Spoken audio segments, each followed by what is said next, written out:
Since 2008, you brought the series to the Quad Cities. More than 3,000 veterans have now gone on a trip of a lifetime. That's right. What is the sense of pride for you and being the person that make that happen? It's huge pride. What's enjoyable is they paid the price for America already in the service, and now we're rewarding them by taking them to a memorial in Washington, D.C. And Norma, you retired this past spring. I did. You were noticing something not quite right with Bob. Tell us about that. Right. Starting last winter, early around February, and it was actually when we were doing our taxes and trying to answer, the questions for that, and he was not responding in a normal way, and it's like, whoa, we're not doing our taxes, something's not right here. And at that time, he would get confused about things sometimes, and he could be very stubborn. And at the time, I just thought he was being a stubborn husband or not listening, and not really realizing it was anything that serious. That meant doctor visits, MRIs checked, blood work done. Everything came back normal.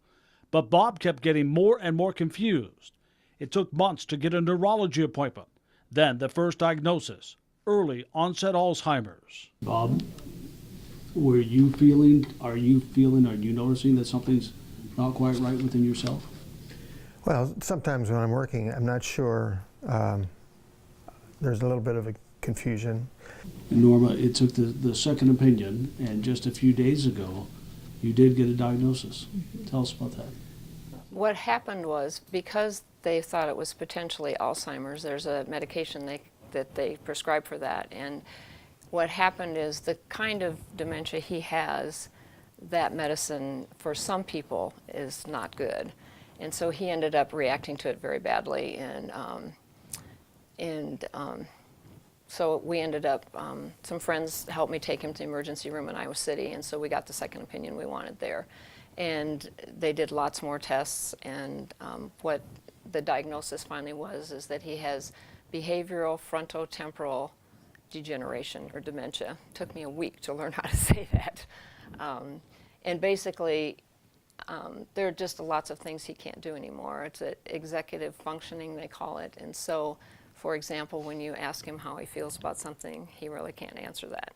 So he'll give you different answers. So it's been tough. And part of the difficulties of that diagnosis for you is that with diagnosis also comes the treatment or the cures, which right now are lacking for this illness. Right. There are no treatments and no cures at this time. But they did schedule me for a sleep study, so that's the next step down. You know how positive Bob always is. He's always looking for the next thing. So Bob, this week you've retired officially from Ridgecrest, and you are stepping down as the hub director of the Honor Flight of the Quad Cities. That's right. And I've offered to be on the board as just a regular board member, but not as hub director. How difficult has this week been for you? Well, I try to jog 2 times just about every day and use an exercise bike. Bob, frustration fit with you? Are you frustrated these days of trying to come to terms with what you are feeling and what you may not be feeling? It's not that I'm feeling frustrated, I'm disappointed. I'm disappointed that I can't work. I'd like to be at Ridgecrest. If I had a choice, I would be here or I'd volunteer. So this then is just the next chapter in your life together. Even though every day is different, we can do this together. And last spring, the movie Cinderella came out, the Disney movie Cinderella, and so that's kind of become our theme.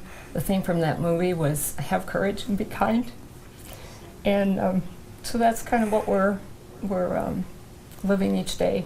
Every day we're having courage and trying to be kind.